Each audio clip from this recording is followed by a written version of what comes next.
Teachers, when did karmic justice finally come to that one troublesome student? I interned in a class with this kid who always thought he was smarter than everyone else.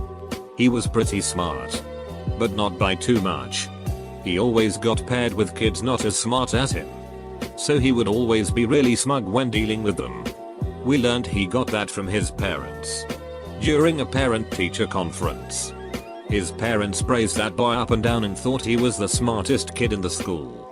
They built him up as that and they got him thinking that too. Then they went off on my mentor teacher. She wasn't providing him with higher enough education. She was bringing him down. She was terrible. The conference ended when my mentor teacher left the room crying after the verbal lashing. Well, about a week later, there was an event where parents came to watch their children in class. It was to watch them do math games with other students. Well, my mentor teacher paired this smug little bastard with the actual smartest kid in class. The one who was working on more advanced classes after school. The kid got shamed. His parents were so flustered during the event. They were very visibly nervous and upset looking as this kid got destroyed game after game. They left before it was all done and took him out of school for the rest of the day. Not a teacher.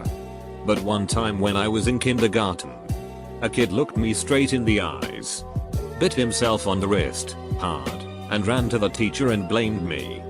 That little cunt. They sent me to the principal's office. My mom was called down. I got yelled at and cried. A week later, the kid did it again. And the teacher saw him do it. Felt so good to have the principal apologizing profusely to me, while that little idiot got a mouthful from his parents. I coached middle school football. Some kids have come out of their shell by then. Others have not. But at least most of the early bloomers were jerks to make life hell for everybody. The team's starting halfback was one of those jerks.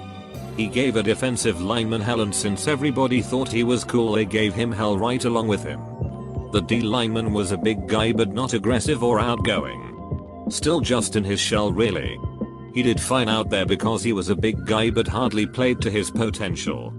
The little running backs took their Napoleon complexes out on the big guy by running by him and shouting pass every time he failed to stop them. Rather than fight back to make the play, he would just ignore it and line up and try again the next play.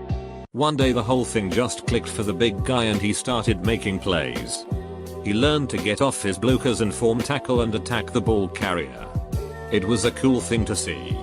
He loved it. When he really started getting into a groove, I started running the jerk halfback right at the blooming D lineman and watched him plant that guy in the ground with a thud every time. It was just getting easier as I made sure they ran the same play at him play after play. Soon, bruised and beaten, the jerk halfback asked, "How many times are you going to run this play?" And I responded, "Once for every time you called him a pass." I had a student that was a real twerp. Always doing things he was not supposed to and purposely causing conflict with other students. He was a daily headache. One day in class he stole a candied pepper from one of Hispanic students and ate it. It was a very hot pepper, not sure of the type. At first I didn't notice cause he is a sneaky kid. He started to sweat and his sweat turned to tears. "I need to go to the bathroom," he cried. My mouth. My mouth. I went to investigate and found out what happened. The karma payback plan was now collecting. And I refused to let him go get a drink and continued with the math instruction in hopes of teaching him a lesson. For the next few minutes he pleaded with me to go to the nurse with tears running down his face. I said I do not negotiate with thieves. He started running around in circles. It wasn't until he started sobbing and crying out, "I just want my mom," that I finally felt bad and said, "If I take you to the nurse, are you ever going to act out in class again?" He promised that he wouldn't. And he never did. The tears and sobbing in front of his peers broke his ego and he was a stellar student for the rest of the school year. I teach middle school. Had a kid that threw a lock at my head not get expelled because it just slipped out of her hand. She got expelled a few months later for bringing a weapon to school. Last year had a 7-year-old in my class who was just a pain. He's the only child I've ever taught who I've actually disliked. He would throw things around the classroom, pinch other children, stab them with pencils. He was rude to everyone and would always blame it on someone else. Talking to his parents wouldn't help because they believed everything he said, even over adults who had actually witnessed him doing it.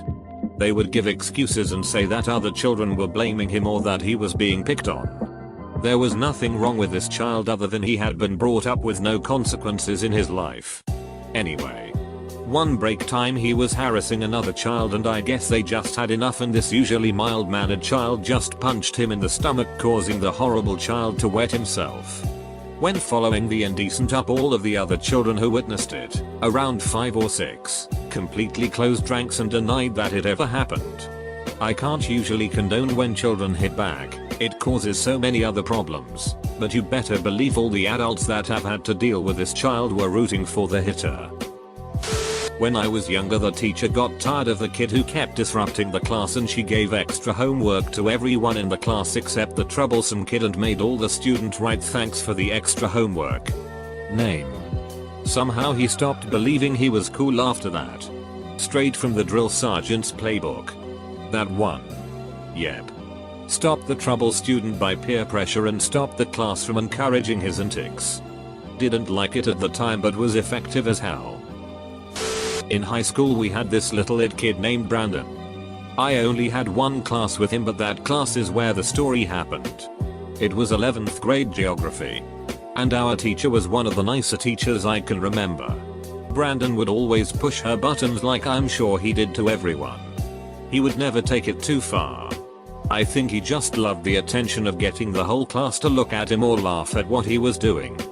He would make little noises, tell stupid jokes during lecture, pretend to sleep and snore, and any other stupid irritating it that you could think of.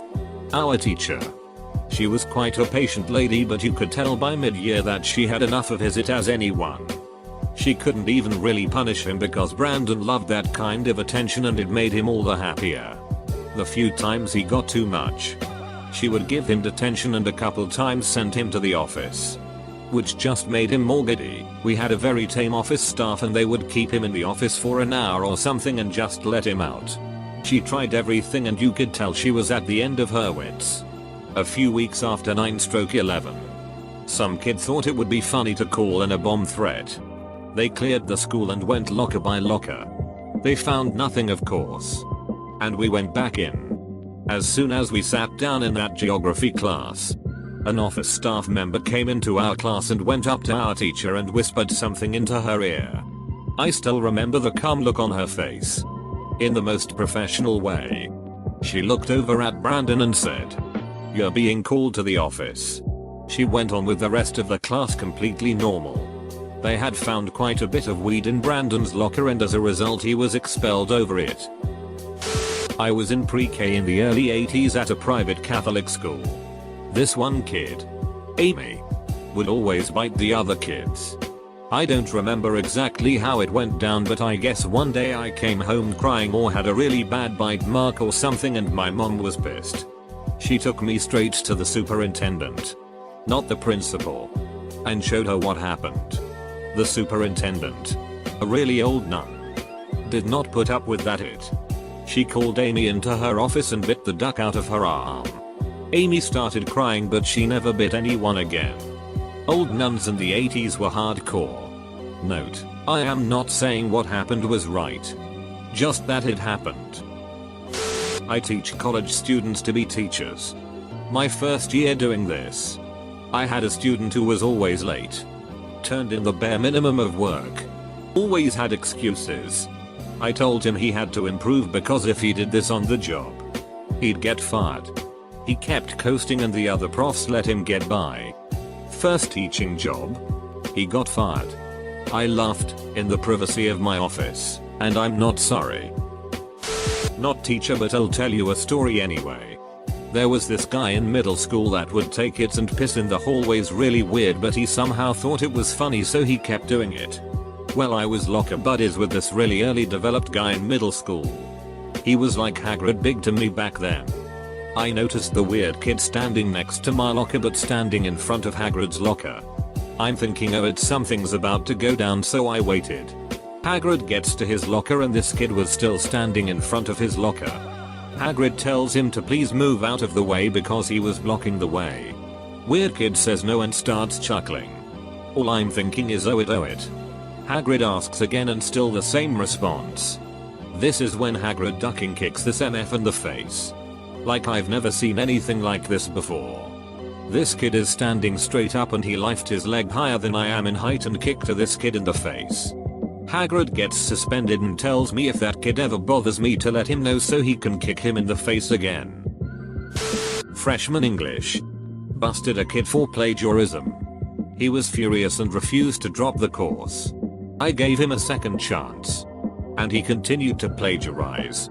He was a slimy, smarmy kid who thought I was just a dumb, clueless TA. But jokes on him, he ended up failing the course 3 ways: plagiarizing, exceeding absences, and failing to turn in a complete final. You can argue about 1 way to get an F. You can't argue about 3. I teach kindergarten. And I had a terrible child in my class last year. He liked to pull his desk away from the girl sitting across from him so her pencils and crayons would go falling on the floor. Finally, one day she got fed up and slammed her desk back into his.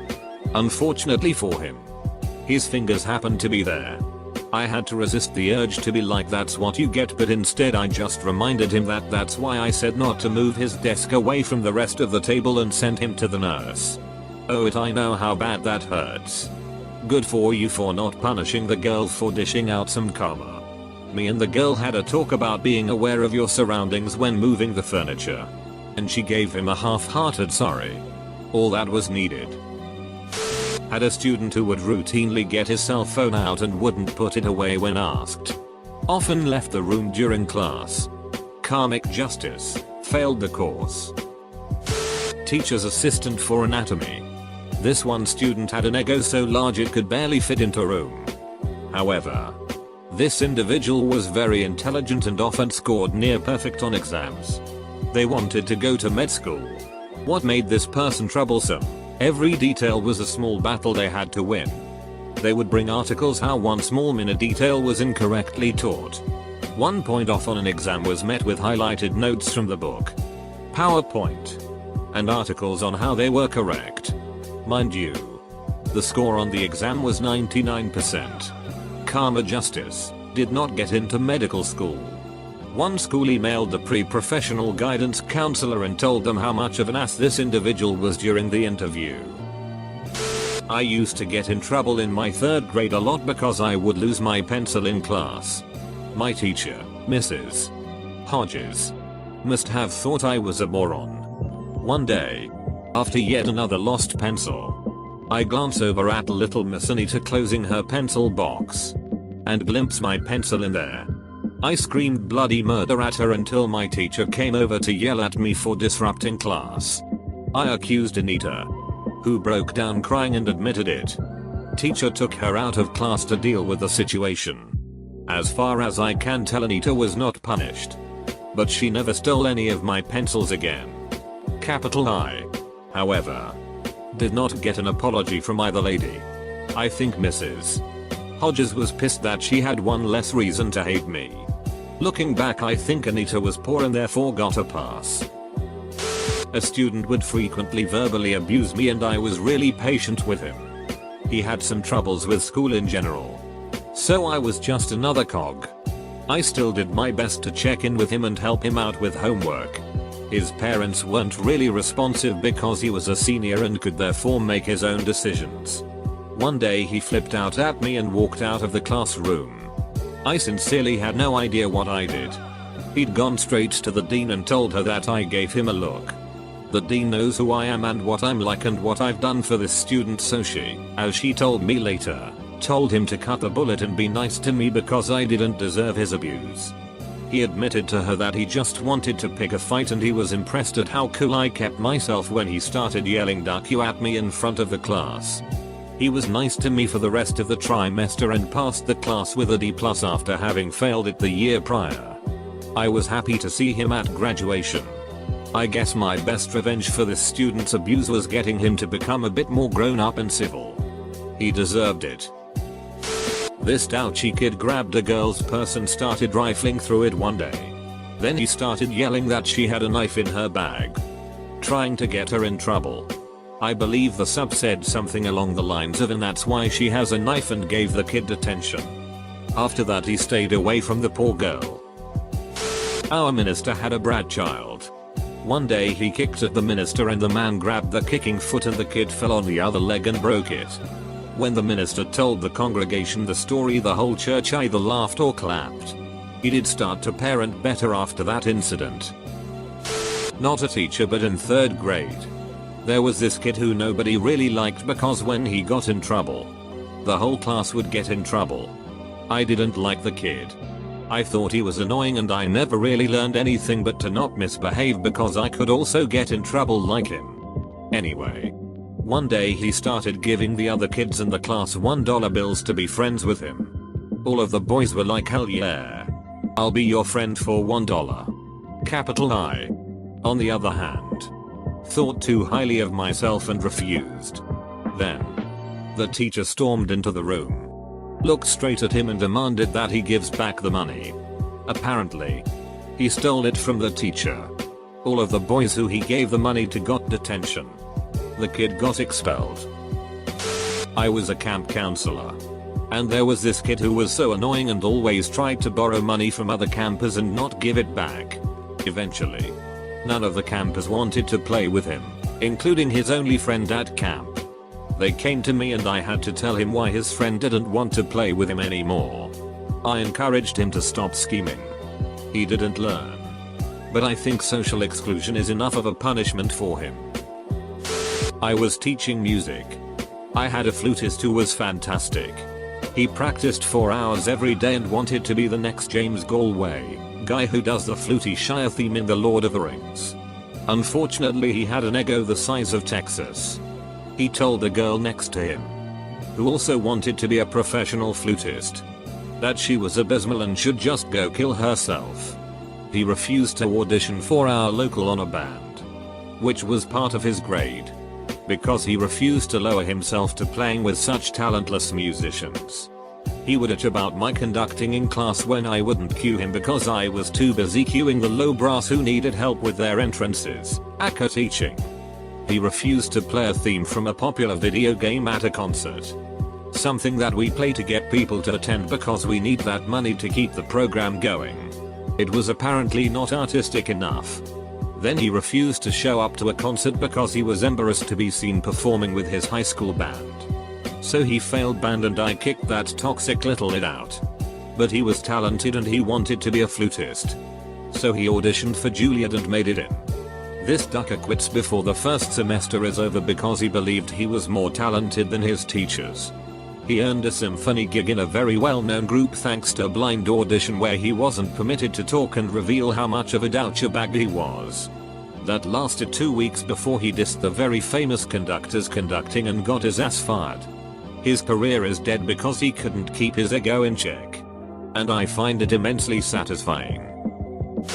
1st grade here. Had a boy that would not stop hitting kids with basketballs.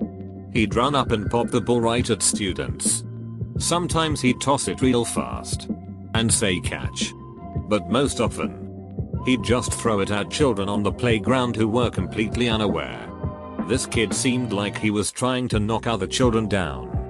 He'd laugh his ass off if he saw someone stumble or fall after they were hit by his basketball. After talking with his parents, we told them we'd be taking the gonads away from him until after spring break to see if his behavior improved. As promised, he was allowed to play basketball again after break, but we warned he'd better behave. It didn't take even 5 minutes before he stalked and shot that Spalding special at this poor little girl, knocking her down. She cried and pointed at him, mulch dangling from her hair. "He's mean, Mrs. Misty." I agreed and told her he'd have the basket gonads taken away for the rest of the school year. As I got up and walked his way, he started to bolt. He ran out of the playground, past the sandpit, and onto the basketball court. He maintained eye contact with me, and before I could take another step, A stray ball from a 5th grade game hit the edge of the backboard, bounced off, and hit that little id square in the face. He went down like a sack of potatoes. Of course I ran over to him and made sure he was okay. He may be acting like a little it, but he's still just a child. I called for the nurse since he was out cold. He woke up with me above him and started crying, saying he'd never do it again. Please, I'm sorry. I'm so sorry. I won't do it again. I'll have to wait and see this coming year if karma kicked his ass or not, because he didn't want to pick up another basketball the rest of the school year.